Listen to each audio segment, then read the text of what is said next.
ทองครับเป็นเหมือนคู่นะครับเป็นวงหุ่นครับเองลักษณะการอาเกตครับปีกของเขานี่กว้างข้างแล้วประมาณ1 เมตร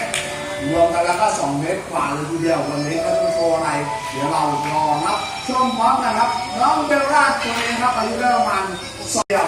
ทางเตโชวันนี้จะทำอะไรครับHe can fly above your head in this set. Okay, Bella, one more now, one more. อีกสัก1 รอบครับนี่เลยว้าว and running โอ้โหยังไม่พอใจครับขออีกครึ่งรอบครับนี่แหละครับสุดยอดจริงครับThe first go back ต้อง go walk up พร้อมแล้วก็มาเลยเดี๋ยวได้แค่ครึ่งเองรับใจเดี๋ยวทำไมคะใจเย็นลูกใจเย็นช้าๆแบบชัวร์ๆพร้อมแล้ว stand by jump slowly be careful look โอ้โหรอบ2มาเลยเอาไปเชียร์ไว้มาเถอะ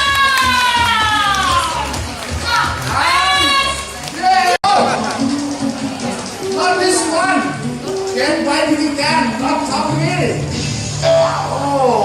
I'm just kidding. ไปรู้จักกับตัวที่อยู่ครับ Real Tommy. Come on. Tommy is coming. Our son tomorrow, sir. Please don't put your hand again. He is very smart and fun. We pick up and go on.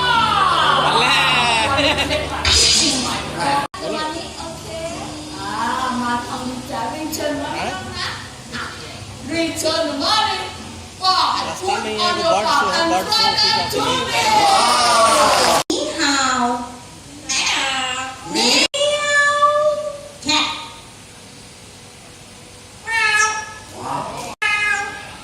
ดอก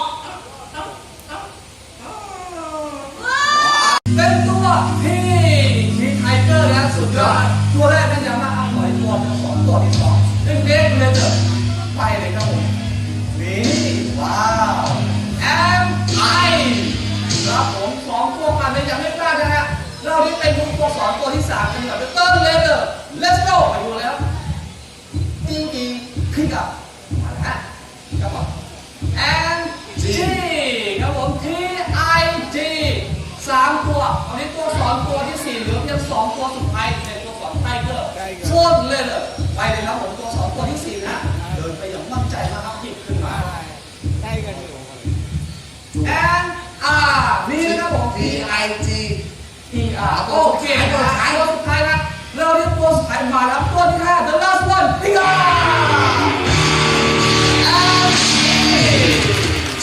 TIGER. Well done. Thank you, Professor Einstein. Move your hand up there. Are you ready? 1, 2, and 3. Wow. And another one. Back behind them. Now let's go. Okay, นั่งนี่เลยไอ้ครับลูกที่2ครับเดี๋ยวแบกเข้าไปเวลาการโจมตีมาเยอะนะครับนี่แหละครับลูกที่2น้องเลยโดนมันนะครับโอ้โหดับเบิ้ลเลยครับแหมสุดยอดจริงครับผมเล่นที่แหลมมือตัวกับสายตาที่ฉับไวมากครับลูกสุดท้ายขอเป็นทีมของน้องสุตา 1, 2 and 3 go สุตา you see balloon okay 1, 2